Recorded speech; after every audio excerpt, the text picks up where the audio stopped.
இன்றைக்கி நம்ம செய்ய போகிறது எக் பெப்பர் ஃப்ரை. இதை ரொம்ப குயிக்காகவே பண்ணிடலாம். இது எப்படி பண்ணலான்னு பார்க்கலாம்.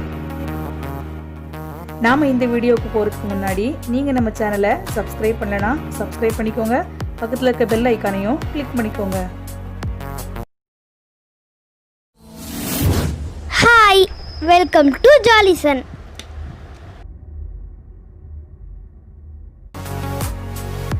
இது செய்கிறதுக்கு நான் இன்னைக்கு 3 முட்டை எடுத்திருக்கேன். இது வேக வச்சு எடுத்து வச்சிருக்கேன். இதை நம்ம இப்போ 2ஆக கட் பண்ணிடலாம். எல்லாத்தையும் இதே மாதிரி கட் பண்ணி எடுத்துக்கலாம்.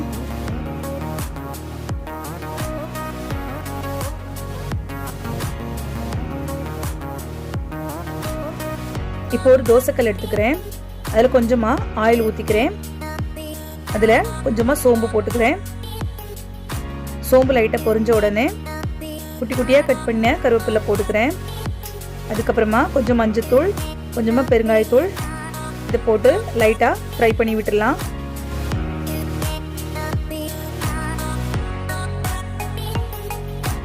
இப்போது இதில் நாம் கட் பண்ணி வச்சுருக்க முட்டை எல்லாத்தையும் போட்டுக்கலாம். அடுப்பை சிம்மில் வச்சுக்கோங்க. அது கொஞ்ச நேரம் எண்ணெயிலே வேகட்டும்.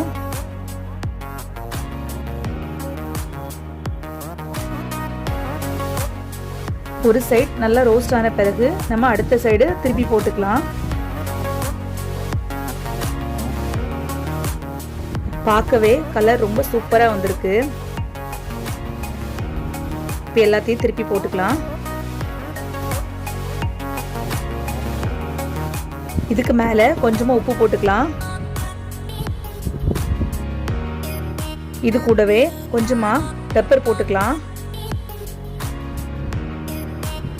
கொஞ்சமாக சீரகத்தூளையும் சேர்த்து போட்டுக்கலாம்.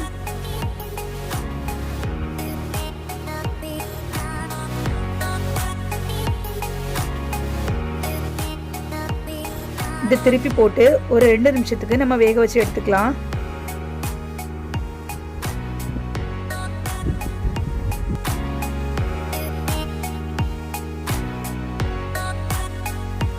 இப்போ நம்மளோட எக் பெப்பர் ஃப்ரை ரெடி ஆயிடுச்சு.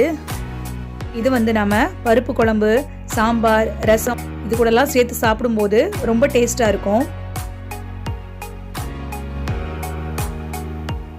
உங்களுக்கு இந்த வீடியோ பிடிச்சிருக்கும்னு நினைக்கிறேன். பிடிச்சிருந்துன்னா லைக் பண்ணுங்கள், ஷேர் பண்ணுங்கள். நம்ம ஜாலிசன் சேனலை சப்ஸ்கிரைப் பண்ணுங்கள். தேங்க்யூ.